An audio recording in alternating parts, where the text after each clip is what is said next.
I to I news channel వీక్షిస్తున్న ప్రేక్షకులకు ముందుగా నమస్కారములు. ఈరోజు మనం చూసేది ప్రపంచ వీరుడు అలెగ్జాండర్ జీవిత ప్రయాణం. ఆలస్యం ఎందుకు? వెంటనే మన ఐ టు ఐ న్యూస్ ఛానల్ను సబ్స్క్రైబ్ చేసుకోండి. అలెగ్జాండర్ సామాన్య శకం పూర్వం 356 జూలై 20 లేదా 21, సామాన్య శకం పూర్వం 323 జూన్ 10 లేదా 11 ప్రాచీన గ్రీకు రాజ్యమైన మూసిడోన్కు రాజు. గ్రీకు సామ్రాజ్యంలో ఈ పదవిని బసిలియస్ అంటారు. ఆర్గియడ్ రాజవంశస్థుడు. అతన్ని మసిడోన్కు చెందిన అలెగ్జాండర్ III అని, అలెగ్జాండర్ ది గ్రేట్ అని పిలుస్తారు. గ్రీకులో అలెగ్జాండరోస్ హోమెగాస్ అని కూడా పిలుస్తారు. అతను సామాన్య శకం పూర్వం 356లో పెల్లాలో జన్మించాడు. అతని తండ్రి ఫిలిప్ II మరణం తర్వాత 20 ఏళ్ల వయసులో గద్దెనెక్కాడు అలెగ్జాండర్. తన పాలనా కాలంలో ఎక్కువ భాగం పశ్చిమ ఆసియా, ఈశాన్య ఆఫ్రికాల్లో మున్నెన్నడూ ఎరగని సైనిక దండయాత్రలోనే గడిపాడు. 30 సంవత్సరాల వయసు నాటికే గ్రీస్ నుండి వాయువ్య భారత్ వరకు విస్తరించిన పురాతన ప్రపంచంలోని అతిపెద్ద సామ్రాజ్యాలలో ఒకదాన్ని సృష్టించాడు. అతను యుద్ధంలో అజేయంగా నిలిచాడు. చరిత్రలో అత్యంత విజయవంతమైన సేనాధిపతుల్లో ఒకరిగా అతన్ని పరిగణిస్తారు. అలెగ్జాండర్ 16 సంవత్సరాల వయసు వచ్చే వరకు అరిస్టాటిల్ వద్ద విద్యను అభ్యసించాడు. సామాన్య శకం పూర్వం 336లో ఫిలిప్ హత్య తరువాత అతను సింహాసనం ఎక్కాడు. బలమైన రాజ్యాన్ని, అనుభవం గల సైన్యాన్ని వారసత్వంగా పొందాడు. అలెగ్జాండర్కు గ్రీసు సర్వసైన్యాధిపత్యం లభించింది. తన తండ్రి తలపెట్టి మొదలు పెట్టలేకపోయిన పాన్ హెలెనిక్ ప్రాజెక్టును ప్రారంభించి పర్షియాను ఆక్రమించడానికి ఈ అధికారాన్ని ఉపయోగించాడు. సామాన్య శకం పూర్వం 334లో అతను అకమెనిడ్ సామ్రాజ్యం అనగా పర్షియన్ సామ్రాజ్యంపై దాడి చేశాడు. 10 సంవత్సరాల పాటు కొనసాగిన తన దండయాత్రను మొదలుపెట్టాడు. అనటోలియా ఆక్రమణ తరువాత అలెగ్జాండర్ వరుసబెట్టి చేసిన నిర్ణయాత్మక యుద్ధాల్లో, ముఖ్యంగా ఐసస్, గ్వాగమేలా యుద్ధాల్లో పర్షియా నడుం విరగ్గొట్టాడు. తరువాత అతను పర్షియన్ రాజు డారియస్ IIIను పడగొట్టి అకమెనిడ్ సామ్రాజ్యాన్ని పూర్తిగా జయించాడు. ఆ సమయంలో అతని సామ్రాజ్యం ఆడ్రియాటిక్ సముద్రం నుండి బియాస్ నది వరకు విస్తరించింది. అలెగ్జాండర్ ప్రపంచపు టంచులను గొప్ప బయటి సముద్రాన్ని చేరుకోవడానికి ప్రయత్నించాడు. సామాన్య శకం పూర్వం 326లో భారతదేశంపై దాడి చేశాడు. హైడాస్పెస్ యుద్ధంలో పౌరులపై ఒక ముఖ్యమైన విజయాన్ని సాధించాడు. ఇంటిపై గాలి మళ్లిన తన సైనికుల డిమాండ్ మేరకు వెనక్కి తిరిగి వస్తూ సామాన్య శకం పూర్వం 323లో బాబిలోన్లో మరణించాడు. అరేబియాపై దండయాత్రతో మొదలుపెట్టి వరుసబెట్టి అనేక రాజ్యాలను జయించాలనే ప్రణాళికను అమలు చేయకుండానే భవిష్యత్తులో తన రాజధానిగా చేసుకుందామనుకున్న నగరంలో మరణించాడు. తరువాత సంవత్సరాల్లో వరుసగా జరిగిన అనేక అంతర్యుద్ధాలతో అతడి సామ్రాజ్యం విచ్ఛిన్నమైపోయింది. దీని ఫలితంగా డియాడోచి అనే పేరున్న అతడి అనుచరగణం వివిధ రాజ్యాలను స్థాపించుకున్నారు. అలెగ్జాండర్ వారసత్వంగా వచ్చిన వాటిలో సాంస్కృతిక వ్యాప్తి ఒకటి. గ్రీకో బౌద్ధ మతం వంటి సమకాలీకరణను కూడా అతను విజయాలు అందించాయి. అతను తన పేరుతో ఒక 20 దాకా నగరాలను స్థాపించాడు. వాటిలో ముఖ్యమైనది ఈజిప్ట్లోని అలెగ్జాండ్రియా. అలెగ్జాండర్ తాను గెలిచిన ప్రాంతాల్లో గ్రీకు ప్రతినిధులను స్థాపించడం, తద్వారా తూర్పున గ్రీకు సంస్కృతి వ్యాప్తి చెందడం వలన కొత్త హెలెనిస్టిక్ నాగరికత ఏర్పడింది. ఈ చిహ్నాలు క్రీస్తు శకం 15వ శతాబ్దం మధ్యలో బైజాంటైన్ సామ్రాజ్య సాంప్రదాయాలలో స్పష్టంగా ఉండేవి. 1920ల్లో గ్రీకులపై మారణ హోమం జరిగే వరకు గ్రీకు మాట్లాడేవారు మధ్య తూర్పు అనాటాలియాలో ఉండేవారు. అలెగ్జాండర్ అకిలస్ లాగానే పురాణ పురుషుడయ్యాడు. గ్రీకేతర సంస్కృతుల చరిత్రలో, పౌరాణిక సాంప్రదాయాల్లో అలెగ్జాండర్ ప్రముఖంగా కనిపిస్తాడు. అతని యుద్ధాల్లో జీవితాంతం అజేయంగా నిలిచాడు. సైనిక నాయకులను తమను తాము పోల్చుకోవడానికి అతడొక కొలబద్ద అయ్యాడు. ప్రపంచవ్యాప్తంగా ఉన్న మిలిటరీ అకాడమీలు ఇప్పటికీ అతని వ్యూహాలను బోధిస్తున్నాయి. చరిత్రలో అత్యంత ప్రభావవంతమైన వ్యక్తులలో ఒకడిగా అలెగ్జాండర్ స్థానం పొందాడు. అలెగ్జాండర్ మసిడోన్ రాజ్య రాజధాని పెల్లాలో పురాతన గ్రీకు నెల హెకాటాంబోయన్లో 6వ రోజున జన్మించాడు. ఈ తేదీ బహుశా సామాన్య శకం పూర్వం 356 జూలై 30 అవుతుంది. అయితే ఖచ్చితమైన తేదీ అనిశ్చితంగా ఉంది. అతను మసిడోన్ రాజు ఫిలిప్ రెండుకు అతని 4వ భార్య ఒలింపియాస్కు పుట్టాడు. ఒలింపియాస్ ఎపిరస్ రాజు నియోప్టోలెమస్ కుమార్తె. ఫిలిప్కు 7-8 మంది భార్యలు ఉన్నప్పటికీ ఒలింపియాస్ కొంతకాలం అతనికి మహారాణిగా ఉండేది. బహుశా ఆమె అలెగ్జాండర్కు జన్మనిచ్చినందువల్ల కావచ్చు. అలెగ్జాండర్ పుట్టుక గురించి, బాల్యం గురించి అనేక కథలు ప్రచారంలో ఉన్నాయి. పురాతన గ్రీకు జీవిత చరిత్ర రచయిత ప్లూటర్క్ ప్రకారం ఫిలిప్తో వివాహ వేడుకలు ముగిసే ముందు రాత్రి ఒలింపియాస్ ఒక కల కన్నది. ఆ కలలో తన గర్భాన్ని ఒక పిడుగు ఛేదించగా ఒక మంట వెలువడి చాలా దూరం వ్యాపించి చల్లారిపోతుంది. పెళ్లి తర్వాత కొంతకాలానికి సింహపు బొమ్మతో ఉన్న ముద్ర తన భార్య గర్భంపై ఉన్నట్లు ఫిలిప్ కలగన్నాడు. ప్లూటార్క్ ఈ కలల గురించి రకరకాల వ్యాఖ్యలను అందించాడు. ఒలింపియాస్ తన వివాహానికి ముందే గర్భవతి అని ఆమె గర్భంపై ఉన్న ముద్ర ద్వారా సూచించబడింది. లేదా అలెగ్జాండర్ తండ్రి గ్రీకు దేవుడు జియస్ అయి ఉండవచ్చు. ఒలింపియాసే అలెగ్జాండర్ యొక్క దైవిక తల్లిదండ్రుల కథను ప్రచారం చేసిందా, ఆమె అలెగ్జాండర్తో చెప్పిందా వంటి విషయాలపై ప్రాచీన వ్యాఖ్యాతల్లో భిన్న అభిప్రాయాలున్నాయి. అలెగ్జాండర్ జన్మించిన రోజున ఫిలిప్ చాన్సిడియస్ ద్వీపకల్పంలోని పోటోడియా నగరంపై దాడికి సన్నద్ధమవుతున్నాడు. అదే రోజు ఫిలిప్ తన సేనాధిపతి ఫార్మేనియస్ ఇల్లీరియన్ పెయోనియన్ సంయుక్త సైన్యాలను ఓడించాలనే వార్త అందుకున్నాడు. అతని గుర్రాలు ఒలింపిక్ క్రీడలలో గెలిచాయనే వార్త కూడా అదే రోజున అతడికి అందింది. ఇదే రోజున ప్రపంచంలోని 7 అద్భుతాలలో ఒకటైన ఎఫెసన్లోని ఆర్టెమిస్ ఆలయాన్ని తగలబెట్టారని కూడా చెబుతారు. ఆర్టెమిస్ అలెగ్జాండర్ పుట్టుకకు హాజరవడానికి వెళ్ళాడని, అందుకే అతడి ఆలయం కాలిపోయిందని మెగ్నీషియాకు చెందిన హెగెసియస్ చెప్పాడు. అలెగ్జాండర్ రాజయ్యాక ఇటువంటి కథలు ఉద్భవించి ఉండవచ్చు. బహుశా అతని ప్రేరణతోనే ఈ కథలు ఉద్భవించి ఉండవచ్చు. అతను మానవతావాదుడని, పుట్టుకతోనే గొప్పవాడని చెప్పడం అయి ఉండవచ్చు. బాల్యంలో అలెగ్జాండర్ను లానికే అని ఒక ఆయా పెంచింది. భవిష్యత్తులో అతడి దళపతి అయ్యే క్లైటస్ ది బ్లాక్కు సోదరి ఆమె. తరువాత అతని బాల్యంలో అలెగ్జాండర్ను అతని తల్లి బంధువు లియోనిడాక్స్, అకార్నానియాకు చెందిన లైసిమాకస్లు చదువు చెప్పారు. అలెగ్జాండర్ గొప్ప మసిడోనియస్ యువకుల పద్ధతిలో పెరిగాడు. చదవడం, లైర్ వాయిద్యాన్ని వాయించడం, గుర్రపు స్వారీ, పోరాటం, వేటాడటం నేర్చుకున్నాడు.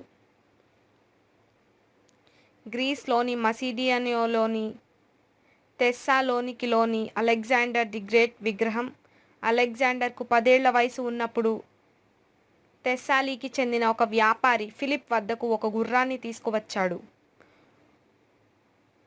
13 టాలెంట్లకు అమ్ముతానన్నాడు. గుర్రం ఎక్కబోతే అది ఎదురు తిరిగింది, ఎక్కనివ్వలేదు. ఫిలిప్ అక్కర్లేదు, తీసుకోమన్నాడు. అయితే ఆ గుర్రం దాని స్వంత నీడను చూసి భయపడుతుందని గమనించిన అలెగ్జాండర్ తాను ఆ గుర్రాన్ని మచ్చిక చేసుకుంటానని అన్నాడు. చివరికి చేసుకున్నాడు. ప్లూటార్క్ దాని గురించి ఇలా అన్నాడు: ఫిలిప్ తన కొడుకు ప్రదర్శించిన ధైర్యాన్ని, పట్టుదలను చూసి ఆనందం పట్టలేకపోయాడు. నీళ్లు నిండిన కళ్ళతో కొడుకును ముద్దాడి, బాబూ, నీ ఆశయాలకు సరిపడేంత పెద్ద సామ్రాజ్యాన్ని నువ్వు స్థాపించాలి. నీ స్థాయికి మసిడోన్ చాలా చిన్నది అన్నాడు. అతని కోసం ఆ గుర్రాన్ని కొన్నాడు. అలెగ్జాండర్ ఆ గుర్రానికి బుసెఫలస్ అని పేరు పెట్టాడు. దీని అర్థం ఎద్దుతల. బుసిఫాలస్ అలెగ్జాండర్ను భారతదేశం దాకా తీసుకువెళ్ళింది. అక్కడ అది చనిపోయినప్పుడు వృద్ధాప్యం కారణంగా ప్లూటార్క్ ప్రకారం 30 ఏళ్ల వయసులో అలెగ్జాండర్ దాని పేరు మీద ఒక నగరానికి బుసెఫలా అని పేరు పెట్టాడు. అలెగ్జాండర్ చదువు. అలెగ్జాండర్కు 13 ఏళ్ల వయసులో ఫిలిప్ ఒక గుర్రం కోసం వెతకడం ప్రారంభించాడు. ఐసోక్రటీస్, స్పుసిప్పన్ వంటి విద్యావేత్తలను పరిగణించాడు. స్పుసిప్పన్ ఈ పదవిని చేపట్టడానికి అకాడమీలో తన సివార్డ్షిప్ పదవి రాజీనామా చేయడానికి ముందుకొచ్చాడు. చివరికి ఫిలిప్ అరిస్టాటిల్ను ఎన్నుకున్నాడు. మీజా వద్ద ఉన్న వనదేవతల ఆలయాన్ని తరగతి గదిగా ఇచ్చాడు. అలెగ్జాండర్కు బోధించినందుకు ప్రతిఫలంగా గతంలో ఫిలిప్ ధ్వంసం చేసిన అరిస్టాటిల్ స్వస్థలం స్టేజీరియాను పునర్నిర్మించడానికి బానిసలుగా పడి ఉన్న పట్టణ పౌరులను కొనుగోలు చేసి విడిపించి, బహిష్కరణకు గురైన వారి క్షమాభిక్ష పెట్టి వెనక్కి రప్పించి తిరిగి వారందరినీ తమ పట్టణంలో ఆవాసం కల్పించడానికి ఫిలిప్ అంగీకరించాడు. అలెగ్జాండర్కు టోలమీ, హెపిస్టియాసెన్, కాసాండర్ వంటి మాసిడియోస్లు ప్రభువుల పిల్లలకు మీజా ఒక బోర్డింగ్ పాఠశాల లాంటిది. ఈ విద్యార్థులలో చాలామంది అతని స్నేహితులు, భవిష్యత్తులో సేనాధిపతులు అవుతారు. అరిస్టాటిల్ వారందరికీ చికిత్స, తత్వశాస్త్రం, నీతులు, మతం, తర్కం, కళ బోధించాడు. అరిస్టాటిల్ శిక్షణలో అలెగ్జాండర్ హోమర్ రచనలపై, ముఖ్యంగా ఇలియడ్ పట్ల అభిరుచిని పెంచుకున్నాడు. అరిస్టాటిల్ అతని తాను ఉల్లంఘించిన కాపీని ఇచ్చాడు. దాన్ని అలెగ్జాండర్ తన దండయాత్రల్లో తీసుకువెళ్ళాడు. తన యవ్వనంలో అలెగ్జాండర్కు మసిడోనియాలోని దర్బార్లో పెర్షియన్ ప్రవాసులలో పరిచయం ఉండేది. వాళ్ళు ఆర్టాన్కెన్సర్ని వ్యతిరేకించినందుకు ఫిలిప్ II వాళ్లకు రక్షణ కల్పించాడు. వాళ్లల్లో ఆర్టాబోజోస్, అతని కుమార్తె బార్సిన్ ఉన్నారు. 352 నుండి 342 వరకు మసిడోనియాలోని దర్బార్లో నివసించిన బార్సిన్ తరువాతి కాలంలో అలెగ్జాండర్కు ఉంపుడుగత్తె అయింది. అలాగే భవిష్యత్తులో అలెగ్జాండర్కు సామంతుడయ్యే అమ్మీనాపెన్, సిసినెస్ అనే పర్షియన్ ధనికుడు వీళ్లలో కొందరు. వీళ్ల ద్వారా మసిడోనియస్ దర్బార్కు పర్షియన్ విషయాలకు సంబంధించిన విషయాలు తెలుస్తాయి. మసిడోనియన్ పాలనలో కొన్ని కొత్త అంశాలను ప్రవేశపెట్టడానికి ఇది దోహదపడి ఉండవచ్చు. లంసాకస్ యొక్క అనాక్సిమెనెస్ కూడా అలెగ్జాండర్ ఉపాధ్యాయులలో ఒకరని కూడా వ్రాసాడు. అనాక్సిమెనెస్ అలెగ్జాండర్ దండయాత్రలో కూడా అతని వెంట ఉన్నాడు. 16 సంవత్సరాల వయసులో అరిస్టాటిల్ ఆధ్వర్యంలో అలెగ్జాండర్ విద్య ముగిసింది. ఫిలిప్ బైజాంటియన్ పై యుద్ధానికి వెళుతూ అలెగ్జాండర్ను రాజప్రతినిధిగా నియమించి అతడే తన వారసుడని స్పష్టంగా చూపించాడు. ఫిలిప్ లేనప్పుడు థ్రాసియన్ మేడి మసిడోనియాపై తిరుగుబాటు చేశాడు. అలెగ్జాండర్ త్వరగా స్పందించి వారిని వారి భూభాగం నుండి తరిమివేశాడు. ఆ రాజ్యాన్ని గ్రీకుల సామంత రాజ్యంగా చేసుకున్నాడు. అలెగ్జాండ్రోపోలిస్ అనే నగరాన్ని స్థాపించాడు. ఫిలిప్ తిరిగి వచ్చిన తరువాత అతను దక్షిణ థ్రేస్లో తిరుగుబాట్లను అణిచివేయడానికి అలెగ్జాండర్ను ఒక చిన్నపాటి సైన్యంతో పంపించాడు. గ్రీకు నగరమైన పెరింథస్కు వ్యతిరేకంగా దాడి చేస్తున్న అలెగ్జాండర్ తన తండ్రి ప్రాణాలను కాపాడినట్లు సమాచారం. ఇంతలో అఫ్విన్సా నగరం డెల్ఫీకి సమీపంలో అపోలోకు చెందిన పవిత్రమైన భూములను ఆక్రమించడం ప్రారంభించింది. దీంతో ఫిలిప్కు గ్రీకు వ్యవహారాల్లో మరింత జోక్యం చేసుకునే అవకాశం కలిగింది. థ్రేస్లోనే ఇంకా తలమునకలుగా ఉన్న ఫిలిప్ సైన్యాన్ని సమీకరించుకొని దక్షిణ గ్రీకుపై దాడి చేయమని అలెగ్జాండర్ను ఆదేశించాడు. ఇతర గ్రీకు రాజ్యాలు జోక్యం చేసుకోవచ్చనే ఆందోళనతో అలెగ్జాండర్ తాను దాడి చేయబోతున్నది ఇల్లైరియాపై అన్నట్లుగా కనిపించాడు. ఈ గందరగోళ సమయంలో ఇల్లీరియాలను మసిడోనియాపై దాడి చేశారు. అయితే వాళ్లను అలెగ్జాండర్ తిప్పికొట్టాడు.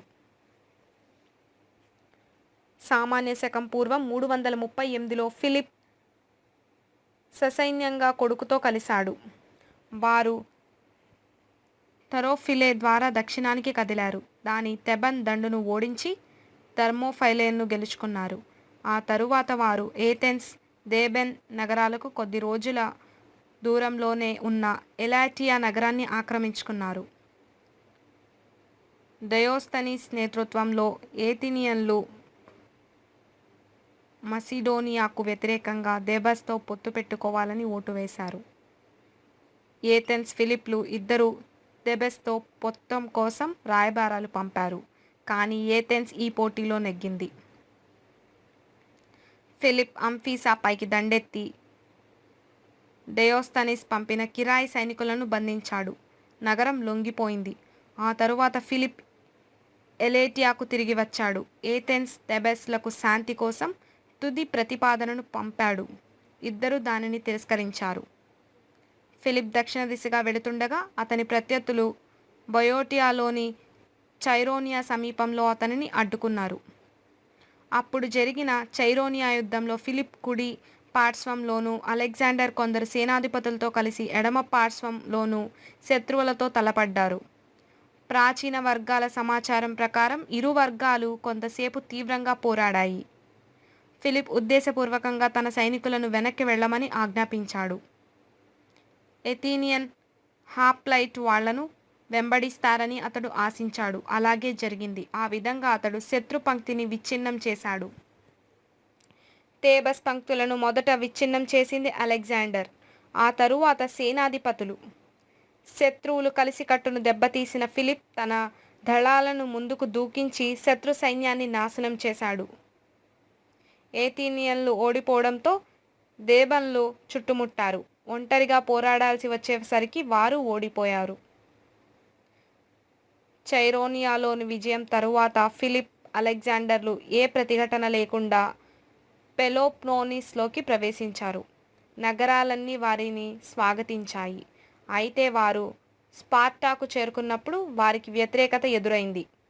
కానీ వారితో యుద్ధం చేయలేదు. కొరింథ్లో ఫిలిప్ హెలెనిక్ అలయన్స్లను స్థాపించాడు.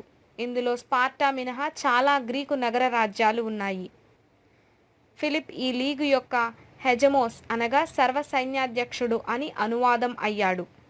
ఆధునిక పండితులు దీన్ని లీగ్ ఆఫ్ కొరింథ్ అని పిలుస్తారు. పర్షియన్ సామ్రాజ్యంపై దాడి చేసే తన ప్రణాళికను ప్రకటించాడు. ఫిలిప్ పెల్లాకు తిరిగి వచ్చాక అతను క్లియోపాత్రా మరిడైస్ ప్రేమలో పడి సామాన్య శకం పూర్వం 333లో ఆమెను పెళ్లి చేసుకున్నాడు. ఆమె అతని సేనాధిపతి అటలస్ మేనకోడలు. ఈ పెళ్లిలో అలెగ్జాండర్కు తాను వారసుడవుతాడనే విషయంతో కొంత అభద్రతాభావం ఏర్పడింది. ఎందుకంటే క్లియోపాత్రా యూరియోలైస్కు కుమారుడు పుడితే అతడు సంపూర్ణ మసిడోనియన్లోని వారసుడవుతాడు. అలెగ్జాండర్ సగం మసిడోనియన్ మాత్రమే. పైగా వివాహ విందులో తాగిన మత్తులో అటలస్ ఈ పెళ్లిలో చట్టబద్ధమైన వారసుడు పుట్టేలా చేయమని బహిరంగంగానే దేవతలను ప్రార్థించాడు. 337 సామాన్య శకం పూర్వంలో అలెగ్జాండర్ తన తల్లితో కలిసి మసిడోన్లో వదిలిపెట్టి పారిపోయాడు. ఆమెను డొడోనాలో ఆమె సోదరుడు ఎపెరస్కు చెందిన అలెగ్జాండర్ 1 వద్ద వదిలి తాను ఇల్లైరియాకు వెళ్ళాడు. అక్కడ అతను బహుశా గ్లీకియస్ వద్ద ఆశ్రయం పొంది ఉండవచ్చు. కొన్ని సంవత్సరాల క్రితం జరిగిన యుద్ధంలో అలెగ్జాండర్ వారిని ఓడించినప్పటికీ వారు అతన్ని అతిథిగా పరిగణించారు. అయితే ఫిలిప్ రాజకీయ సైనిక శిక్షణ పొందిన తన కొడుకును నిరాకరించాలని ఎప్పుడూ అనుకోలేదు. దాంతో వారి కుటుంబ స్నేహితుడు డెమోరటస్ మధ్యవర్తిత్వ ప్రయత్నాల కారణంగా అలెగ్జాండర్ 6 నెలల తరువాత మసిడోన్కు తిరిగి వచ్చాడు. తరువాతి సంవత్సరంలో కార్యాలోని పర్షియన్ సామంతుడు పిక్సోడరస్ తన పెద్ద కుమార్తెను అలెగ్జాండర్ యొక్క సవితి సోదరుడు ఫిలిప్ ఆర్డియస్కు ఇచ్చాడు. ఆర్డియస్ను తన వారసునిగా చెప్పుకోవడానికి ఫిలిప్ ఉద్దేశించినట్లు ఉన్నాడని ఒలింపియస్, అలెగ్జాండర్ స్నేహితులు చాలామంది అన్నారు. తన కుమార్తెను చట్టవిరుద్ధమైన కొడుకుకు ఇవ్వకూడదని అలెగ్జాండర్కు ఇవ్వమని పిక్సోడరస్కు చెప్పడానికి అలెగ్జాండర్ కొరింతుకు చెందిన థెస్సాలన్స్ అనే నటుడిని పంపించాడు. ఈ విషయం విన్న ఫిలిప్ చర్చలను ఆపించాడు. కొరియన్ కుమార్తెను వివాహం చేసుకోవాలన్నందున అలెగ్జాండర్ తిట్టాడు. అతనికి మరింత మంచి వధువు తేవాలని అనుకుంటున్నట్లు చెప్పాడు. ఫిలిప్ అలెగ్జాండర్ స్నేహితులు నలుగురిని హార్పలస్, న్యూయార్కలస్, టోలమీ, ఎరిజియస్లను దేశం నుంచి బహిష్కరించాడు. కొరింథీయుల చేత థెస్సాలను గొలుసులతో బంధించి తెప్పించాడు. సామాన్య శకం పూర్వం 326 వేసవిలో ఫిలిప్ ఒలింపియస్ సోదరుడైన ఎపిరస్కు చెందిన అలెగ్జాండర్ ఒకటితో తన కుమార్తె క్లియోపాత్ర వివాహం జరిపిస్తుండగా అతని అంగరక్షకుల నాయకుడు కెప్టెన్ పౌసానియస్ ఫిలిప్ను హత్య చేశాడు. పౌసానియస్ తప్పించుకోవడానికి ప్రయత్నించగా వెంబడించిన వారు అతన్ని పట్టుకొని చంపారు. వీరిలో అలెగ్జాండర్ సహచరులు 2 పెర్డికాస్, లియోనాటస్లు కూడా ఉన్నారు. అలెగ్జాండర్ను 20 సంవత్సరాల వయసులో ప్రభువులు సైన్యము అక్కడికక్కడే రాజుగా ప్రకటించారు. ఆసియాకు వెళ్లే ముందు అలెగ్జాండర్ తన ఉత్తర సరిహద్దులను కాపాడుకోవాలనుకున్నాడు. సామాన్య శకం పూర్వం 335 వసంతకాలంలో అతను అనేక తిరుగుబాట్లను అణిచివేశాడు. యాంఫిపోలిస్కు మొదలుపెట్టి తూర్పున ఇండిపెండెంట్ థ్రేసియన్స్ దేశంలోనికి వెళ్ళాడు. హేమస్ పర్వతం వద్ద మసిడియోన్ సైన్యం థ్రేసియన్ దళాలపై దాడి చేసి ఓడించింది. మసిడియోన్లు ట్రిబాల్లీ రాజ్యంలోకి ప్రవేశించి వారి సైన్యాన్ని లిగినెస్ నది అనగా డైన్యూబ్కు ఉపనది సమీపంలో ఓడించారు. అలెగ్జాండర్ 3 రోజుల పాటు ప్రయాణించి డాన్యూబ్ ఒడ్డుకు చేరుకున్నాడు. నదికి ఆవతలి ఒడ్డున గేటే తెగ మొహరించి ఉంది. రాత్రికి రాత్రి నదిని దాటి వారిపై దాడి చేశాడు. అశ్విక దళంతో చేసిన యుద్ధం తరువాత శత్రు సైన్యం పారిపోయింది. ఐలేరియా రాజు క్లేటస్ టౌలంటికి చెందిన గ్లౌకియాస్ తన అధికారానికి వ్యతిరేకంగా బహిరంగంగా తిరుగుబాటు చేశారన్న వార్త అలెగ్జాండర్కు చేరింది. పడమర వైపు తిరిగి ఐలేరియా వెళ్లి అలెగ్జాండర్ ఆ ఇద్దరిని ఓడించాడు.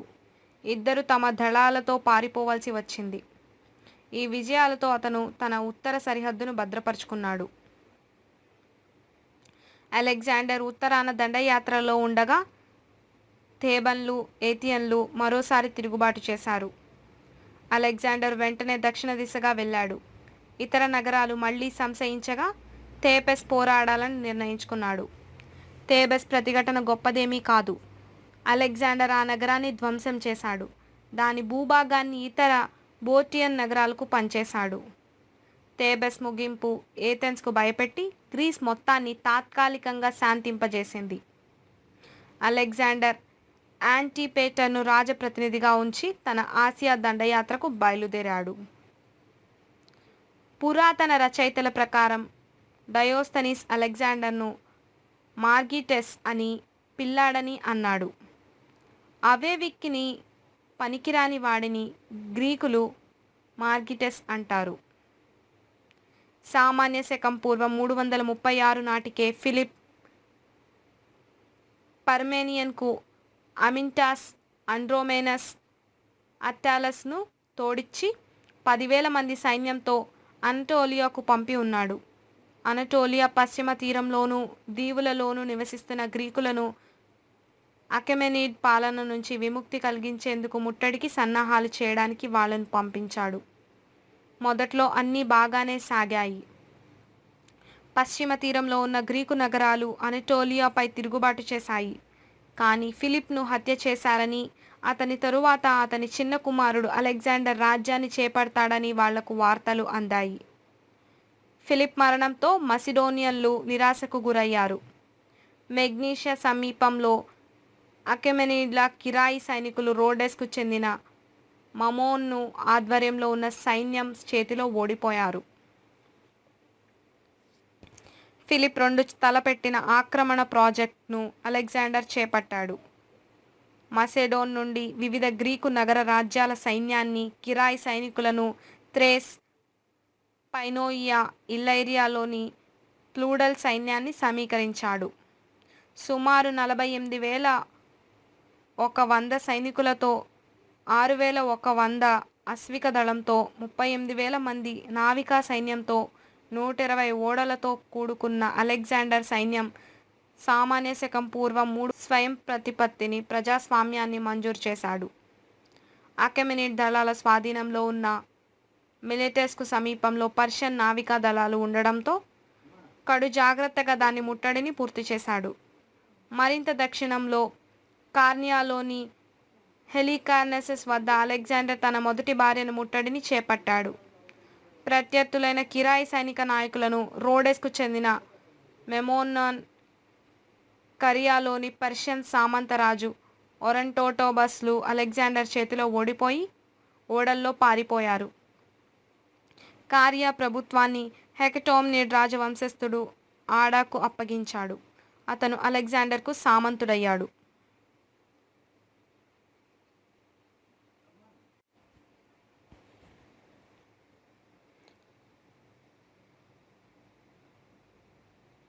హాలికార్నెసస్ నుండి అలెగ్జాండర్ పర్వత ప్రాంతమైన లైసియాలోకి, పాంఫిలియస్ మైదానంలోకి వెళ్ళాడు. అన్ని తీర నగరాలను స్వాధీనపరుచుకున్నాడు. దీంతో పర్షియన్లకు నావికా స్థావరాలు లేకుండా పోయాయి. పాంఫిలియా తరువాత ఇక పెద్ద ఓడరేవులేమీ లేవు. దాంతో అలెగ్జాండర్ ఇక లోతట్టు ప్రాంతం వైపు దిగాడు. టెర్మోస్పోసస్ వద్ద అలెగ్జాండర్ వెనక్కి తగ్గాల్సి వచ్చింది. కానీ ఆ నగరాన్ని ముట్టడించలేదు. పురాతన ఫ్రీజియన్ రాజధాని గోర్డియన్ వద్ద అప్పటి వరకు విప్పలేని గోర్డియన్ ముడిని విప్పేశాడు. ఈ ఘనత సాధించగలిగలేంది భవిష్యత్తు ఆసియా రాజు మాత్రమేనని ప్రతీతి ఉండేది. ఆ ముడి విప్పిన కథనం ఒకటి ఇలా ఉంది.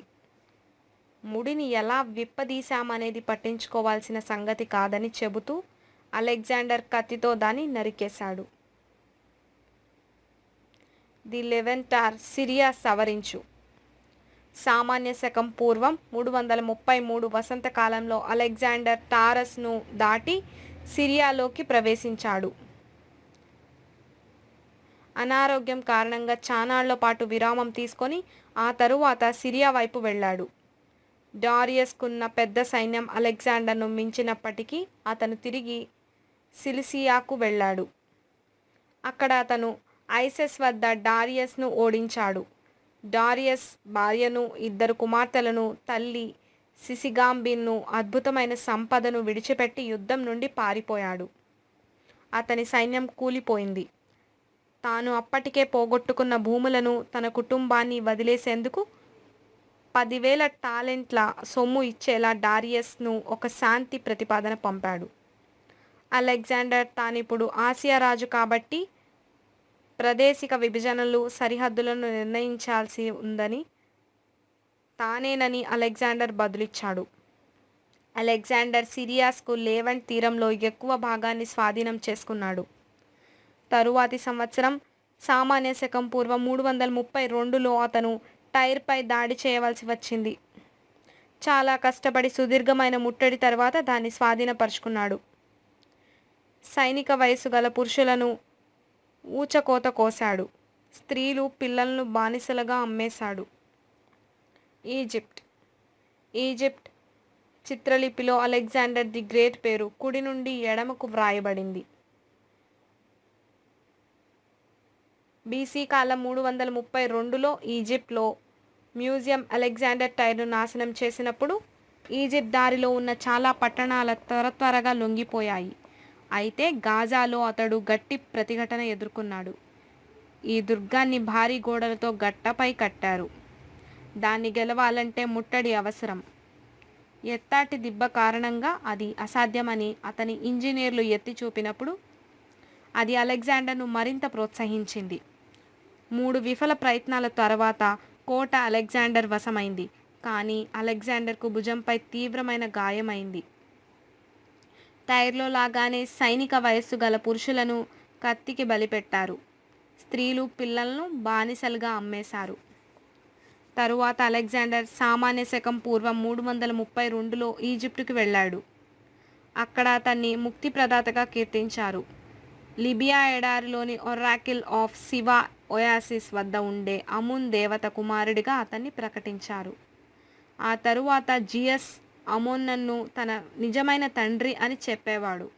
అతని మరణం తర్వాత నాణేలపై అతని దైవత్వానికి చిహ్నంగా అతని బొమ్మను అమ్మోన్ కొమ్మలతో అలంకరించేవారు. ఈజిప్ట్లో ఉన్న సమయంలో అతను అలెగ్జాండ్రియా నగరాన్ని స్థాపించాడు. ఇది అతని మరణం తర్వాత టోలమిక్ రాజ్యానికి సుసంపన్న రాజధాని అయ్యింది. అసీరియా బాబినియాలో సవరించు. సామాన్య శకం పూర్వం 331లో ఈజిప్ట్ను వదిలి అలెగ్జాండర్ తూర్పు వైపు మెసోపోటేమియా, ఇప్పుడు ఉత్తర ఇరాక్లోకి వెళ్ళాడు. గౌగమేలా యుద్ధంలో డారియస్ను ఓడించాడు. డారియస్ మళ్ళీ యుద్ధభూమి నుండి పారిపోయాడు. అలెగ్జాండర్ అతన్ని ఆర్బేలా వరకు వెంబడించాడు. గౌగమేలా ఇద్దరి మధ్య జరిగిన యుద్ధాల్లో చివరిది, నిర్ణయాత్మకమైనది. డారియన్ పర్వతాల మీదుగా ఎగ్బాటానా, ఆధునిక హమదాన్కు పారిపోగా అలెగ్జాండర్ బాబిలోను స్వాధీనం చేసుకున్నాడు. Persian gate. ఈ రహదారి 1990లలో నిర్మించాడు. బాబిలోన్ నుండి అలెగ్జాండర్ అకాడమినేడ్ రాజధానులలో ఒకటైన సూసా వెళ్లి దాని ఖజానాలను స్వాధీనం చేసుకున్నాడు. అతను తన సైన్యంలో ఎక్కువ భాగాన్ని పర్షియన్ రాయల్ రోడ్ ద్వారా పర్షియన్ రాజధాని పెర్సోపోలిస్కు పంపించాడు. ఎంపిక చేసిన దళాలను తీసుకొని తానే స్వయంగా సూటి మార్గంలో నగరానికి వెళ్ళాడు. పర్షియన్ గేట్స్, ఆధునిక జాగ్రోస్ పర్వతాలలో వద్ద కనుమను ముట్టడించాడు.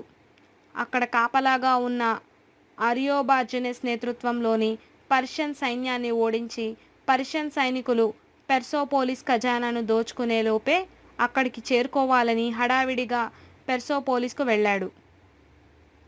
పెర్సోపోలిస్కు ప్రవేశించాక అలెగ్జాండర్ తన దళాలను చాలా రోజుల పాటు నగరాన్ని దోచుకోవడానికి అనుమతించాడు. అలెగ్జాండర్ 5 నెలల పెర్సోపోలిస్లో ఉన్నాడు. అతను అక్కడ ఉండగా జెర్కస్ యొక్క తూర్పు రాజభవనంలో మంటలు చెలరేగి నగరమంతా వ్యాపించాయి. తాగిన మత్తులో జరిగిన ప్రమాదం కావచ్చు, లేదా రెండవ పర్షియన్ యుద్ధంలో జెర్కస్ ఏథెన్స్లోని ఆక్రోపోలిస్ను తగలబెట్టిన దానిని ప్రతీకంగా తగలబెట్టి ఉండవచ్చు. అలెగ్జాండర్ సహచరుడు హెటోరోథయస్ రెచ్చగొట్టి మంటలను అంటింపజేశాడని ప్లూటర్కా, డయోరస్లు అన్నారు. నగరం కాలిపోవడాన్ని చూస్తూ అలెగ్జాండర్ తన నిర్ణయానికి చింతించాడు. మంటలను ఆర్పమని తన మనుష్యులను ఆదేశించాడని ప్లూటర్క్ పేర్కొన్నాడు. కానీ అప్పటికే మంటలు నగరంలోని చాలా ప్రాంతాలకు వ్యాపించాయి. మరుసటి ఉదయం వరకు అలెగ్జాండర్ తన నిర్ణయం పట్ల చింతించలేదని కర్టియస్ పేర్కొన్నాడు. ప్లూటార్క్ ఒక వృత్తాంతాన్ని వివరించాడు. అలెగ్జాండర్ కూలిపోయిన జెర్కెస్ విగ్రహం వద్ద ఆగి ఏదో బతికి ఉన్న వ్యక్తితో మాట్లాడుతున్నట్లుగా మాట్లాడతాడు. గ్రీసుపై నువ్వు చేసిన దండయాత్రలకు గాను నిన్నిలాగే వదిలేసి వెళ్ళిపోయేదా, లేక నీ ఔదార్యానికి, నీ ఇతర గుణాలకు గాను నిన్ను తిరిగి ప్రతిష్ఠించేదా? పర్షియా సామ్రాజ్య పతనం, ఆపై తూర్పుకు సవరించు. అలెగ్జాండర్ సమకాలిక చిత్రణ. ఈ నాణెం ఢీకొట్టింది బలాక్రోస్ లేదా అతని వారసుడు మేనస్. 2 మాజీ సోమాటోఫైకలెస్ వారు పదవిని ఉన్నప్పుడు అలెగ్జాండర్ అంగరక్షకులు సామంత యొక్క సిలీసియా సిర్కా 333 నుండి 327 అలెగ్జాండర్ జీవితకాలంలో బీసీ. రివర్స్ కూర్చున్న జూస్ అటోఫోరస్ను చూపిస్తుంది. అలెగ్జాండర్ డారియస్ను వెంబడించాడు. మొదట మీడియాలోకి, తరువాత పార్టియాలోకి అతన్ని తరిమాడు. పర్షియన్ రాజు విధి ఇకపై అతని చేతుల్లో లేదు. బ్రాక్టియాలో డారియస్కు సామంతుడు బంధువు అయిన జెస్సెస్ అతన్ని బంధించాడు. అలెగ్జాండర్ వచ్చేలోపే జెస్సెస్ డారియస్ను పొడిచి చంపేసి తనను తాను ఆర్టాజెసెస్ వి పేరుతో డైరియస్కు వారసుడిగా ప్రకటించుకున్నాడు. ఆపై మధ్య ఆసియాలోకి పారిపోయి అలెగ్జాండర్పై గెరిల్లా యుద్ధాలకు దిగాడు. అలెగ్జాండర్ డారియస్ భౌతిక కాయానికి అతనికి అకెమెనేట్ పూర్వీకుల పక్కనే రాచ మర్యాదలతో ఖననం చేశాడు. చనిపోతున్నప్పుడు డారియస్ తనను అకెమెనేట్ సింహాసనానికి వారసుడిగా పేర్కొన్నాడని అలెగ్జాండర్ చెప్పాడు. డారియస్తో పాటే అకెమెనేట్ సామ్రాజ్యం కూడా పతనమైపోయినట్లు భావిస్తారు.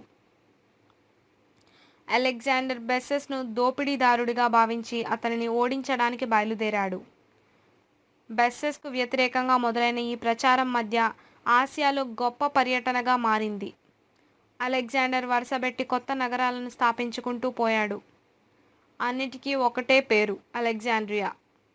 ఆఫ్ఘనిస్తాన్లోని ఆధునిక కాందహార్, ఆధునిక తజికిస్తాన్లో ఉన్న అలెగ్జాండ్రియా, ఏషాటే, సుదూరానలు కూడా అలెగ్జాండర్ స్థాపించిన అలెగ్జాండ్రియాలే. ఈ దండయాత్రతో అలెగ్జాండర్ మీడియా, పార్టియా, ఆర్యా, పశ్చిమ ఆఫ్ఘనిస్తాన్, డ్రాంగియానా, అరోకోసియా, దక్షిణ మధ్య ఆఫ్ఘనిస్తాన్, బాక్ట్రియా, ఉత్తర మధ్య ఆఫ్ఘనిస్తాన్, సిథియాలను గుండా వెళ్ళాడు. సామాన్య శకం పూర్వం 329లో సోగ్డియానా సామంత రాజ్యంలో ఉండే స్పిటామెనస్ అక్కడ ఇతడి స్థాయి ఏమిటో తెలియరాలేదు. బెస్సెస్కు ద్రోహం చేసి అలెగ్జాండర్ యొక్క విశ్వసనీయ సహచరులతో ఒకరైన టోలెమీకి అతన్ని పట్టి ఇచ్చాడు. బెస్సెస్ను వధించాడు. అయితే కొన్నాళ్ల తర్వాత అలెగ్జాండర్ జాక్సరెస్ నది వద్ద ఒక దేశదిమ్మరుల సైన్యంతో పోరాడుతుండగా స్పిటామెనస్ను సోగ్డియాన్లో తిరుగుబాటు తేవదీస్తాడు. జాక్సెరెస్ట్ యుద్ధంలో అలెగ్జాండర్ సిథియన్లను ఓడించాక వెంటనే స్పైటామెనెసిస్పై దాడి చేస్తాడు. గబా యుద్ధంలో అతన్ని ఓడించాడు. ఓటమి తర్వాత స్పిటామెనెస్ను అతని సొంత మనుషులే చంపేశారు. ఆ తర్వాత వాళ్ళు అలెగ్జాండర్తో సంధి చేసుకున్నారు. సమస్యలు, కుట్రలు. క్లేటస్ హత్య. ఆండ్రే కైస్టెగ్నే 1898 నుండి 1899 వరకు. ఈ సమయంలో అలెగ్జాండర్ తన ఆస్థానంలో పర్షియన్ దుస్తులను ధరించడం, కొన్ని పర్షియన్ ఆచారాలను అవలంబించడం చేశాడు.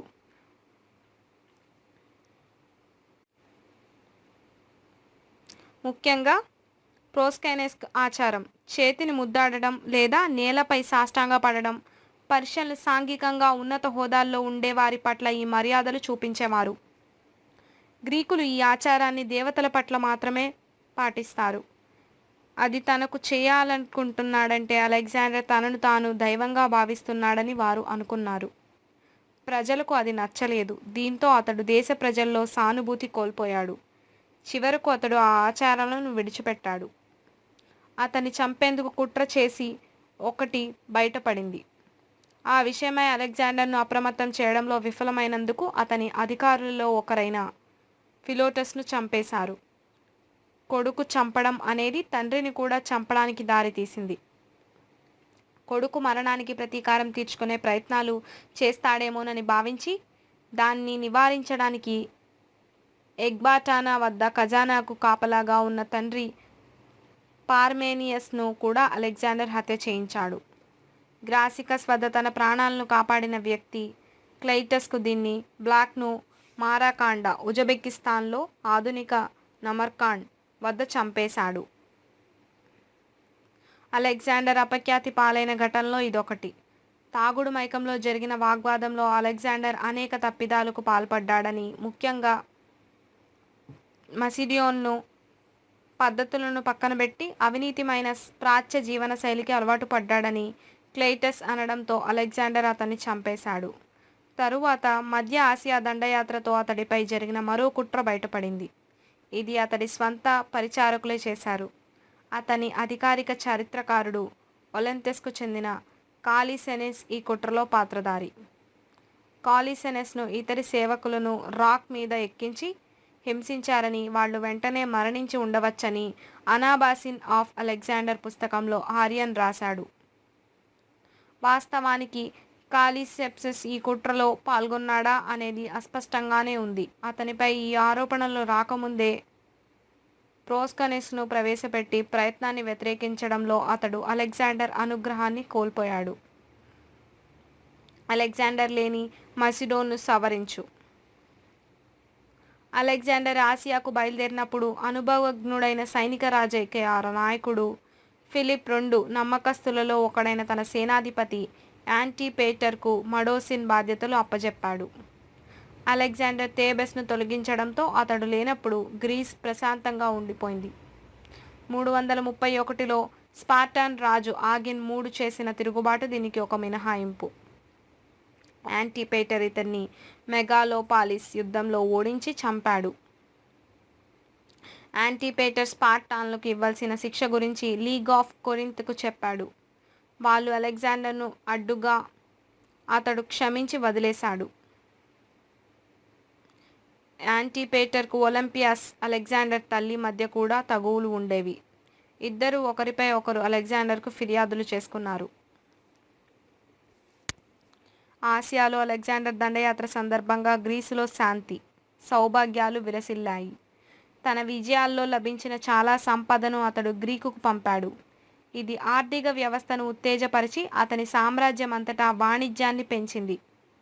అయితే కొత్త దళాల కోసం అలెగ్జాండర్ నిరంతరం చేసే డిమాండ్ల వలన అతని సామ్రాజ్యం అంతటా మసిడోనియన్ల వలస వలన మసిడోన్ బలాన్ని తగ్గించాయి.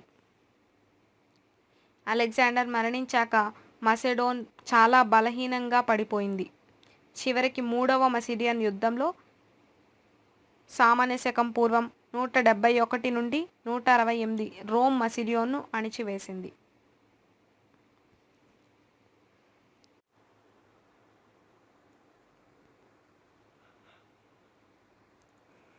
కొత్త సామంతరాజులతో సత్సంబంధాలు పెంపు కోసం అతడు రొక్సానాను పెళ్లి చేసుకున్నాడు. స్పిటామెనస్ మరణం. ఈ వివాహం తరువాత అలెగ్జాండర్ చూపు భారత ఉపఖండం వైపు తిరిగింది. పూర్వపు సామంతుడు గాంధార రాజు, ప్రస్తుత పాకిస్తాన్కు ఉత్తరాన ఆఫ్ఘనిస్తాన్ సరిహద్దులో ఉన్న ప్రాంతం, లొంగిపోమ్మని చెబుతూ తన వద్దకు పిలిచాడు. తక్షశిల పాలకుడైన ఓంఫిస్ భారత పేరు అంబి. ఇతడు రాజ్యం ఇండస్ వరకు, హైడాస్పెస్ జీలం వరకు విస్తరించింది. అంగీకరించి అలెగ్జాండర్ను దర్శించుకున్నాడు. కానీ కొన్ని కొండ జాతుల నాయకులు అస్కానియో, కాంబోజ్లలోని కొందరు భారతీయ గ్రంథాలలో ఆశ్వయనులు అని, అశ్వకాయులను అని అంటారు, లొంగిపోవడానికి నిరాకరించారు. అలెగ్జాండర్కు ఉన్న ఆందోళనలను తొలగించేందుకు అంబి హడావుడిగా విలువైన బహుమతులతో అతన్ని కలుసుకున్నాడు. తనను తాను సైన్యమంతటినీ అలెగ్జాండర్ ముందు ఉంచాడు. అలెగ్జాండర్ అంబికి అతడి బిరుదును, బహుమతులను తిరిగి ఇవ్వడమే కాకుండా పర్షియన్ వస్త్రాలు, బంగారు వెండి ఆభరణాలు, 30 గుర్రాలు, 1000 టాలెంట్ల బంగారము ఉన్న వార్డ్రోబ్ను కూడా అతనికి బహుకరించారు. అలెగ్జాండర్ ధైర్యం చేసి తన దళాలను విభజించాడు. హుండ్ వద్ద సింధు నది పెంపు తిరిగి చోట వంతెన నిర్మించడానికి హెడ్డికాస్లకు అంబి సాయం చేశాడు. వారి దళాలకు ఆహార సరఫరాలు చేశాడు. తన రాజధాని తక్షశిలలోకి అలెగ్జాండర్ను, అతడి సైన్యాన్ని తానే స్వయంగా స్వాగతించాడు. మైత్రిని, గొప్ప ఆత్మీయ ఆతిథ్యాన్ని ప్రదర్శించాడు. అక్కడి నుండి మసిడియోన్లోని రాజు దండయాత్రతో తక్షశిల 5000 సైన్యంతో అతడి వెంట నడిచింది. హైడాస్పెస్ నది వద్ద జరిగిన యుద్ధంలో పాల్గొన్నారు. ఆ విజయం తర్వాత అలెగ్జాండర్ అంబిని ఫోరస్ పురుషోత్తముడు వెంబడించినందుకు పంపించాడు. అయితే అంబి తన పాత శత్రువైన పురుషోత్తముడి చేతిలో చావును కొద్దిలో తప్పించుకున్నాడు. అయితే ఆ తరువాత అలెగ్జాండర్ వ్యక్తిగతంగా మధ్యవర్తిత్వం చేసి ప్రత్యర్థులిద్దరికీ రాజీ కుదిర్చాడు. సామాన్య శకం పూర్వం 327-326 శీతాకాలంలో అలెగ్జాండర్ కునార్ లోయలోని ఆప్సాసియోస్ల పైన, గురియన్ల పైన, స్వాత్ బూనర్ లోయల్లోని అస్సాకెనోయిల్ల పైన స్వయంగా దాడి చేశాడు. అస్సాస్మోయిల్లోతో తీవ్రమైన యుద్ధం జరిగింది. అలెగ్జాండర్ భుజంలో బాణం గుచ్చుకొని గాయపడ్డాడు. కానీ చివరికి అస్సాసియోలు ఓడిపోయారు. ఆ తరువాత అలెగ్జాండర్ అస్సాకెనోయిని ఎదుర్కొని బలమైన మాసాగా ఓరా అర్నోస్ల కోటల నుండి అలెక్సాయన్లు అతని యుద్ధం చేశారు. కొద్ది రోజుల నెత్తటి పోరాటం తర్వాత మాసాగా కోటను స్వాధీనపరుచుకున్నాడు. దీనిలో అలెగ్జాండర్ చీలమండలో తీవ్రంగా గాయమైంది. కార్టియస్ ప్రకారం అలెగ్జాండర్ మాసాగా మొత్తం జనాభాను వధించడమే కాక దాని భవనాలను నేలమట్టం చేశాడు. ఓరాలోనూ ఇదే విధంగా వధ జరిగింది. మాసాగా ఓరాలను కోల్పోయిన తర్వాత అనేక అసెకెనియన్లు అవరోన్స్ను కోటకు పారిపోయారు. అలెగ్జాండర్ వాళ్ళను వెంటాడి 4 రోజుల రక్తపాతం తరువాత ఆ వ్యూహాత్మక కొండ కోటను స్వాధీనం చేసుకున్నాడు. అవర్నోస్ తర్వాత అలెగ్జాండర్ సింధు నదిని దాటి పోరస్తో చారిత్రాత్మక యుద్ధం చేసి గెలిచాడు. పోరస్ హైడాస్పస్ అసేనస్ నదుల మధ్య ఉన్న ప్రాంతాన్ని పాలించేవాడు. ఈ ప్రాంతం ప్రస్తుతం పంజాబ్లో ఉంది. హైడాస్పిస్ యుద్ధం అని పిలిచే ఈ యుద్ధం సామాన్య శకం పూర్వం 326లో జరిగింది. పోరస్ ధైర్యం అలెగ్జాండర్ను ఆకట్టుకుంది. అతన్ని మిత్రునిగా చేసుకున్నాడు. పోరస్ను తన సామంతుడిగా నియమించాడు. గతంలో పోరస్ రాజ్యంలో భాగం కాని హైఫాసిస్ నది అనగా బియాస్ నది వరకు ఉన్న భూభాగాన్ని కూడా చేర్చి పోరస్ రాజ్యాన్ని అతనికి ఇచ్చేశాడు. స్థానికంగా సామంతుడిని ఎన్నుకోవడం గ్రీస్ నుండి చాలా దూరంలో ఉన్న ఈ భూములను నియంత్రించడంలో అతనికి సహాయపడింది. అలెగ్జాండర్ హైడాస్పస్ నదికి ఎదురుగా 2 నగరాలను స్థాపించాడు. ఈ సమయంలో మరణించిన తన గుర్రానికి స్మారకంగా ఒకదానిని రుసెఫెలా అని పేరు పెట్టాడు. మరొకటి నైజియా విజయం. ఇది ఆధునిక పంజాబ్లోని మోంగ్ వద్ద ఉన్నట్లు భావిస్తున్నారు. లైఫ్ ఆఫ్ అపోలియన్స్లో ఎలెట్ ఫిలోస్పాటస్ పోరస్ సైన్యంతో ఒక ఏనుగు అలెగ్జాండర్ సైన్యంతో శౌర్యంతో పోరాడింది. అలెగ్జాండర్ దాన్ని హెలియస్ సూర్యుడికి అంకితమిస్తూ దానిని అజాక్స్ అని పేరు పెట్టాడు. గొప్ప జంతువుకు గొప్ప పేరే ఉండాలనేది అతడి ఉద్దేశం. ఆ ఏనుగు దంతాలకు బంగారు ఉంగరాలుండేవి. వాటిపై గ్రీకు భాషలో రాసిన ఒక శాసనం ఉంది. జ్యూస్ కుమారుడు అలెగ్జాండర్ అజాక్స్ను హెలియాస్కు అంకితం చేశాడు. సైన్యం తిరుగుబాటు 323లో ఆసియా అలెగ్జాండర్ సామ్రాజ్యం. పొరుగువారికి సంబంధించి నంద సామ్రాజ్యం.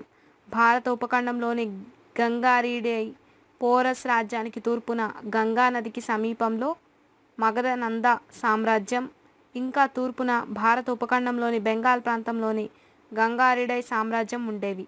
పెద్ద సైన్యాలను ఎదుర్కొనే అవకాశం ఉందనే భయంతో సంవత్సరాల తరబడి చేస్తున్న దండయాత్రలతో అలసిపోయిన అలెగ్జాండర్ సైన్యం హైపాసిస్ నది బ్యాస్ వద్ద తిరుగుబాటు చేసి తూర్పు వైపుకు నడవడానికి నిరాకరించింది. ఈ నదికే అలెగ్జాండర్ విజయాలకు తూర్పు హద్దు. మసోడియన్లు సంబంధించినంత వరకు పోరస్తో వారు చేసిన యుద్ధం వారి శౌర్యాన్ని కుంగదీసింది. భారతదేశంలో మరింత ముందుకు పోనీయకుండా అడ్డుపడింది. కేవలం 20,000 మంది కాల్బలం 2,000 గుర్రాలతో ఉన్న సైన్యాన్ని లొంగదీసుకోవడానికి ఎంతో శ్రమ పడాల్సి వచ్చింది. ఇప్పుడు గంగను దాటి ముందుకు పోదామని అంటున్న అలెగ్జాండర్ను వాళ్ళు గట్టిగా ఎదిరించారు. గంగ వెడల్పు 32 పర్లాంగులుంటుందని విన్నారు. లోతు 100 ఫాతాంలుంటుందని, అవతలి ఒడ్డున గుర్రాలు ఏనుగులపైనున్న సైనికులతో నిండిపోయి ఉంటుందని విన్నారు. గండేటెరెస్ ప్రేయసి రాజులు తమ కోసం 80,000 అశ్వికులతో 2 లక్షల కాల్బలంతో 80,000 రథాలతో 6,000 యుద్ధపు టేనేగులతో ఎదురుచూస్తున్నారని విని ఉన్నారు. అలెగ్జాండర్ తన సైనికులను మరింత ముందుకు వెళ్లడాన్ని ఒప్పించడానికి ప్రయత్నించాడు. కానీ అతని సేనాధిపతి కోనస్ తన అభిప్రాయాన్ని మార్చుకొని వెనక్కి తిరగాలని అలెగ్జాండర్ను వేడుకున్నాడు. సైనికులు వారి తల్లిదండ్రులను, భార్యాపిల్లలను, మాతృభూమిని మళ్ళీ చూడాలని ఎంతో ఆశపడుతున్నారు అని అతను చెప్పాడు. అలెగ్జాండర్ చివరకు అంగీకరించి దక్షిణం వైపు తిరిగాడు. సింధు వెంట వెళ్ళాడు. దారిలో అతని సైన్యం మల్హిని ఆధునిక ముల్తాన్లోని ఉంది. ఇది భారతీయ తెగలను జయించింది. ముట్టడి సమయంలో అలెగ్జాండర్ గాయపడ్డాడు. అలెగ్జాండర్ తన సైన్యంలో ఎక్కువ భాగాన్ని దళపతి క్రేటరన్ వెంట కార్మేనియా ఆధునిక దక్షిణ ఇరాన్కు పంపాడు. పర్షియన్ గల్ఫ్ తీరాన్ని అన్వేషించడానికి తన అడ్మిరల్ నెర్కెస్ కింద ఒక నౌకాదళాన్ని నియమించాడు. మిగిలిన వారిని గెడ్రోసియన్ ఎడారి మక్రాన్ల గుండా మరింత కష్టతరమైన దక్షిణ మార్గం ద్వారా పర్షియాకు తిరిగి నడిపించాడు. అలెగ్జాండర్ సామాన్య శకం పూర్వం 324లో సూసా చేరుకున్నాడు. కానీ ఈలోగానే కఠినమైన ఎడారికి చాలామంది సైనికులు బలయ్యారు. అతను లేనప్పుడు అనేక మంది సామంతులు, మిలిటరీ గవర్నర్లు తప్పుగా ప్రవర్తించారని తెలుసుకున్న అలెగ్జాండర్ సూసాకు వెళ్ళేటప్పుడు వారిలో చాలామందిని చంపేశాడు. కృతజ్ఞతలు తెలిపే విధంగా అతను తన సైనికుల అప్పులను తీర్చాడు. వయసు మీరిన వారిని, వికలాంగ అనుభవజ్ఞులను క్రేటరస్ నేతృత్వంలో మసిడోనస్కు తిరిగి పంపుతానని ప్రకటించాడు. అతని దళాలు అతని ఉద్దేశాన్ని తప్పుగా అర్థం చేసుకొని ఓపిస్ పట్టణంలో తిరుగుబాటు చేశాయి. వెనక్కి పోవడానికి వాళ్ళు నిరాకరించారు. అతను పర్షియన్ ఆచారాలను, ఆహారాన్ని స్వీకరించడాన్ని, పర్షియన్ అధికారులు సైనికులు మసోడియన్ యూనిట్లలోకి తీసుకోవడాన్ని వాళ్ళు విమర్శించారు. Alexander at the tomb of Cyrus the Great, Pierre Henri de Valenciennes 1796 తిరుగుబాటు చేసిన సైనికులను వెనక్కి తగ్గమని 3 రోజుల పాటు ప్రయత్నించినా ఒప్పించలేకపోయిన అలెగ్జాండర్ సైన్యంలోని పర్షియన్లకు, దళోపతులకు పోస్టులు ఇచ్చాడు. పర్షియన్ యూనిట్లకు మసోడియన్ సైనిక బిరుదులను ఇచ్చాడు. తిరుగుబాటు చేసిన సైనికులు వెంటనే కాళ్లబేరానికి వచ్చారు. క్షమించమని వేడుకున్నారు.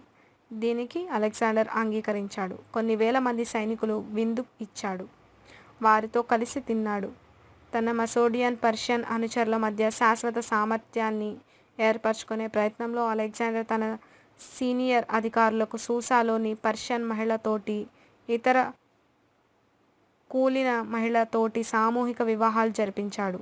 కానీ ఆ వివాహాలలో 1 సంవత్సరానికి మించి కొనసాగవని పెద్దగా ఉన్నట్లు కనిపించదు. ఇదిలా ఉండగా పర్షియాకు తిరిగి వచ్చిన తరువాత అలెగ్జాండర్ పసర్గేడియాలోని గ్రేట్ సైరస్ సమాధి కాపలాదారులు దానిని అపవిత్రం చేశారని తెలుసుకొని వారిని వధించాడు. అలెగ్జాండర్ చిన్నతనం నుంచి సైరస్ ది గ్రేట్ను అభిమానించాడు. జైనోఫోన్ యొక్క సైరోపేడియా చదివాడు. యుద్ధంలో, పాలనలో సైరస్ కనబరిచిన వీరత్వాన్ని, పాలనా సామర్థ్యతను అందులో చదివాడు. పసర్గాడేస్ సందర్శనలో అలెగ్జాండర్ తన వాస్తుశిల్పి అరిస్టోబ్యులస్ను సైరస్ సమాధి యొక్క సైపల్స్కస్ ఛాంబర్లోని భాగాన్ని అలంకరించమని ఆదేశించాడు. తరువాత అలెగ్జాండర్ పర్షియన్ నిధిలో సింహభాగాన్ని తిరిగి పొందడానికి ఎగ్బాటానాకు వెళ్ళాడు. అక్కడ అతని స్నేహితుడు, బహుశా ప్రియుడు అయిన హెఫెస్టియన్ అనారోగ్యం వలన గాని, విషప్రయోగం కారణంగాని మరణించాడు. హెపెటియోన్ మరణం అలెగ్జాండర్ను కుంగదీసింది. అతను బాబిలోన్లో ఖరీదైన అంత్యక్రియల ఫైర్ను తయారు చేయాలని, అలాగే బహిరంగ సంతాపానికి ఆదేశించాడు. బాబిలోన్లు తిరిగి వచ్చి అలెగ్జాండర్ అరేబియాపై దండయాత్రతో ప్రారంభించి కొత్త దండయాత్రలకు ప్లాన్ చేశాడు. కానీ అతను వాటిని అమల్లోకి పెట్టే అవకాశం రాకుండానే హెప్టేనియన్ మరణించిన తర్వాత కొద్ది కాలానికే మరణించాడు.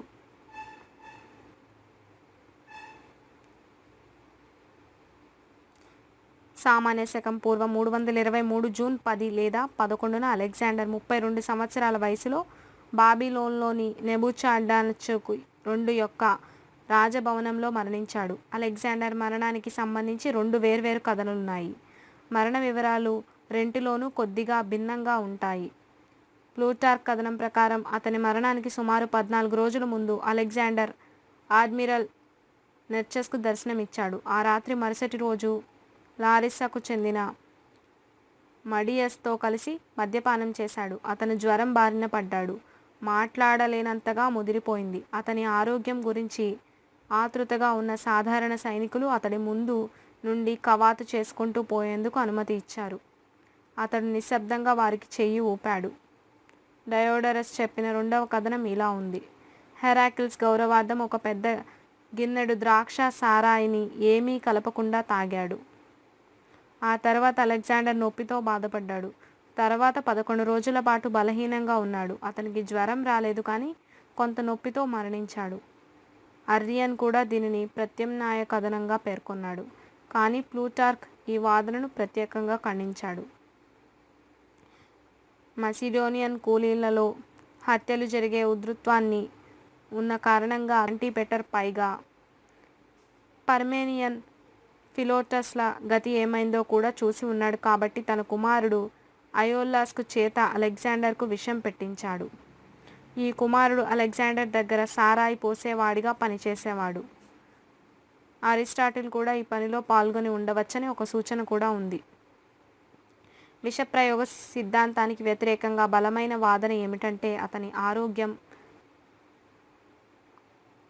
కుదుటపడకుండా అనారోగ్యం మొదలవడానికి మరణానికి మధ్య 12 రోజులు గడిచాయి.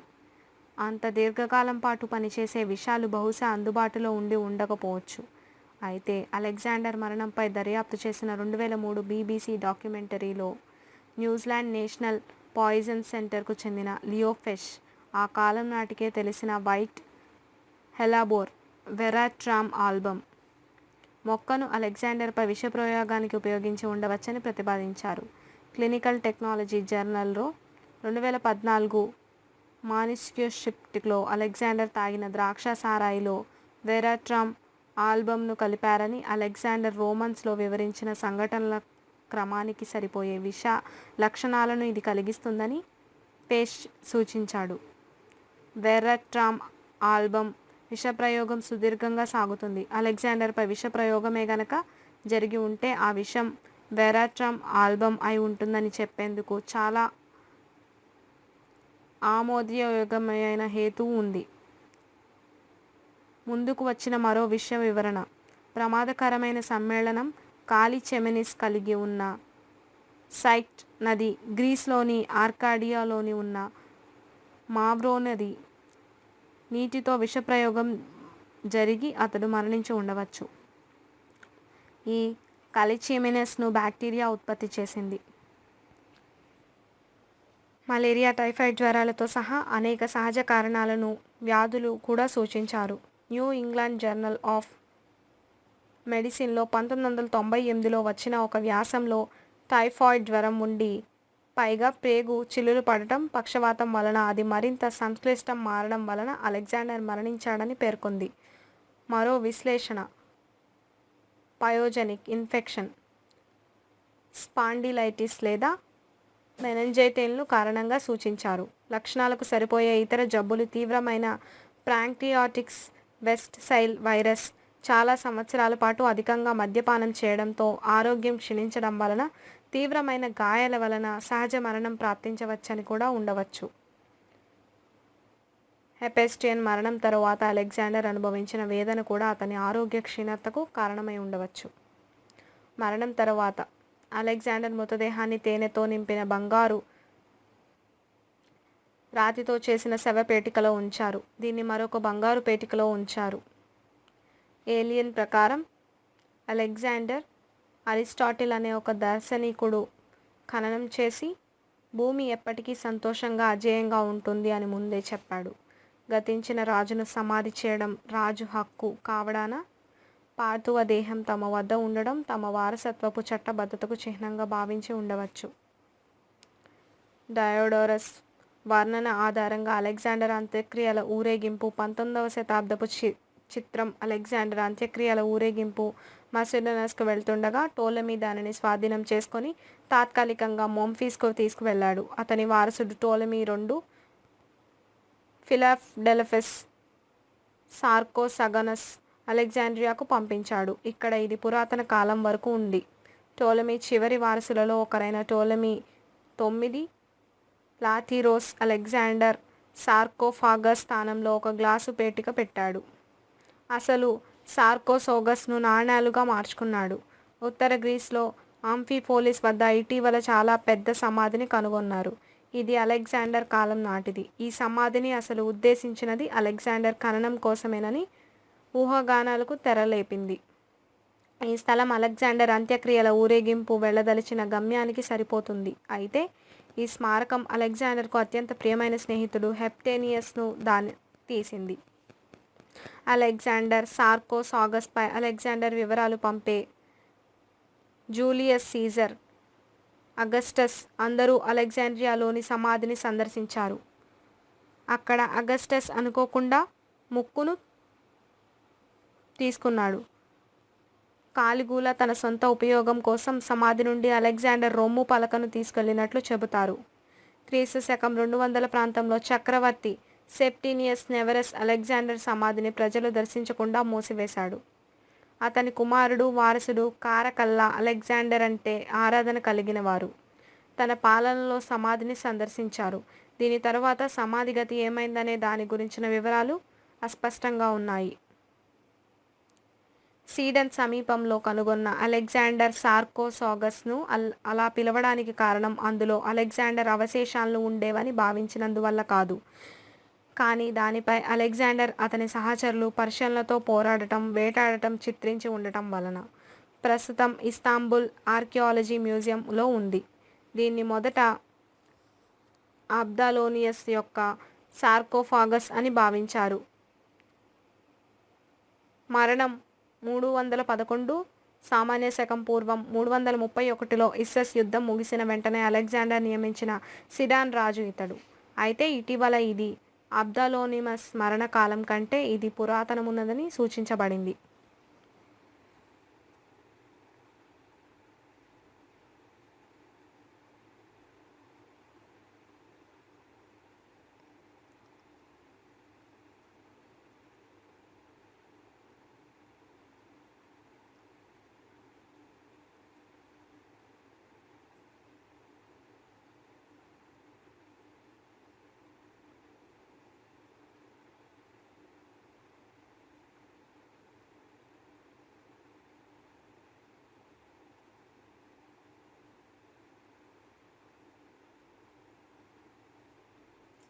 సీడన్ సమీపంలో కనుగొన్న అలెగ్జాండర్ సార్కోసాగస్ను అలా పిలవడానికి కారణం అందులో అలెగ్జాండర్ అవశేషాలను ఉండేవని భావించినందువల్ల కాదు, కానీ దానిపై అలెగ్జాండర్ అతని సహచరులు పర్షియన్లతో పోరాడటం, సామ్రాజ్య విచ్ఛిన్నం 301లో డయోడోచులో రాజులు, సామాన్య శకం పూర్వం టోలెమిక్ కింగ్డమ్ ముదురు నీలం, సెలూనిక్ సామ్రాజ్యం పసుపు, వర్గోమన్ రాజ్యం నారింజ, మసిడోన్ రాజ్యం ఆకుపచ్చ, రోమన్ రిపబ్లిక్ లేత నీలం, కార్తాజేనియన్ రిపబ్లిక్ ప్లీదా, ఎపిరస్ రాజ్యం ఎరుపు కూడా చూపబడ్డాయి. అలెగ్జాండర్ మరణం చాలా ఆకస్మికంగా జరిగిందంటే అతని మరణ వార్త గ్రీస్ చేరినప్పుడు దాని ప్రజలు వెంటనే నమ్మలేదు. అలెగ్జాండర్కు స్పష్టమైన లేదా చట్టబద్ధమైన వారసుడు లేడు.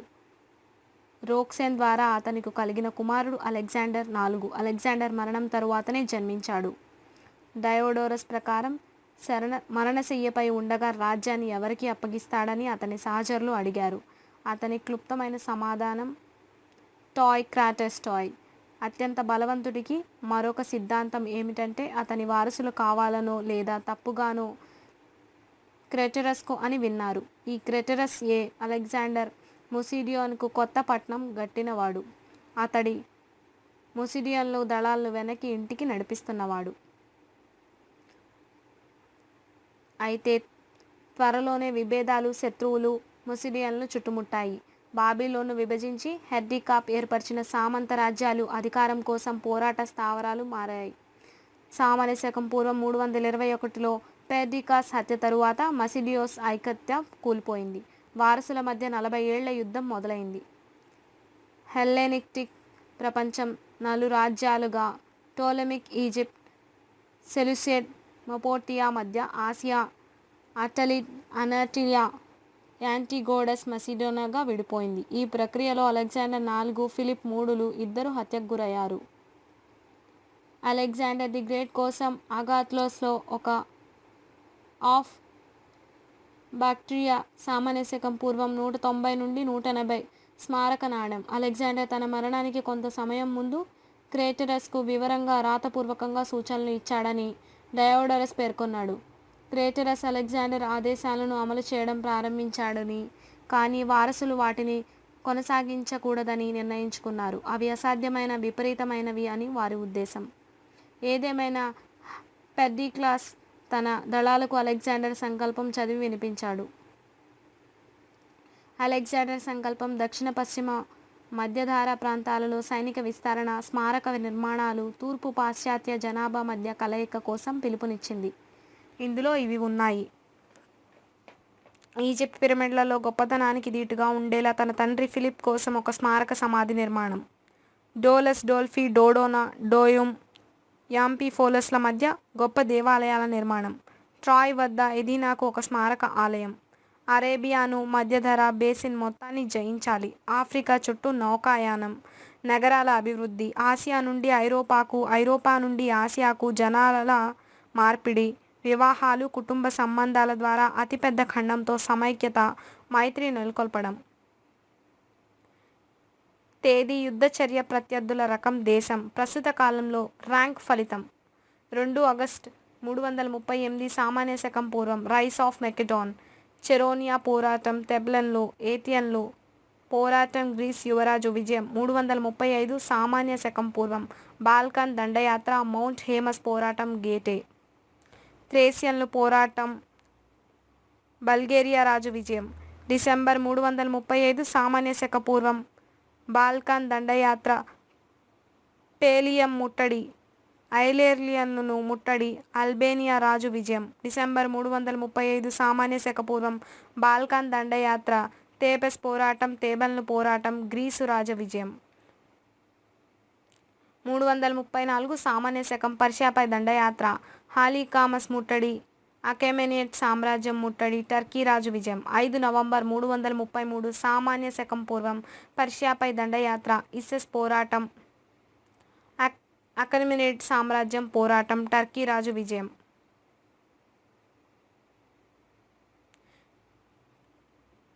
మే 327 మార్చ్ 326 సామాన్య శక పూర్వం. భారతదేశంపై దండయాత్ర కోపెన్ దండయాత్ర అస్పేన్షియన్స్ దండయాత్ర ఆఫ్ఘనిస్తాన్ పాకిస్తాన్ రాజు విజయం.